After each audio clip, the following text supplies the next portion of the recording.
So what's a safety? It's a great question. All right. A safety on the Blue Angels was something that's out of parameters. And I think I like to use that still in business. Okay. So what's the parameters? Well, you get to set them. All right. They're different for different things. Very simple. You could say if you're late to a meeting, if I bring in a deliverable late, that should be a safety. Okay. And we just admit it and we move on. I'll fix it. All right. But here's what's interesting is, yes, sometimes on the Blues, if you did something that was unsafe, that you need to bring that up. But it's not, it doesn't just have to be unsafe. If it's out of parameters. I remember my dad used to tell me, get with the program when I was a little kid. If I ever heard get with the program, that's what he meant.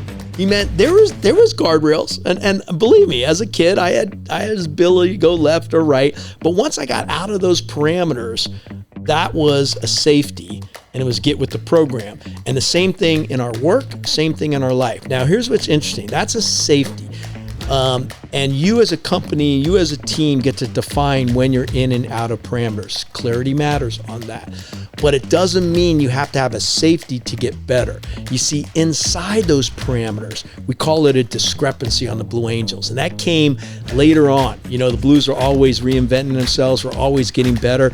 In my years, it was just a safety. You didn't talk about discrepancies. Now the Blues will talk about safeties and discrepancies. So a discrepancy is inside the band. It's not unsafe. It's in parameters, but you're still off, and you want to acknowledge that, and you want to work on it. So safeties, discrepancies, the most important part, have a safe environment where you feel you can bring it up. You want to be humble. You want to be vulnerable. There's strength and vulnerability. So adapting the safety into your debriefs is critical. It's also the hardest thing to get people to do, to learn about. It's okay. I want to hear the safeties, and I want to hear the I'll fix it. Glad to be here. Gucci out.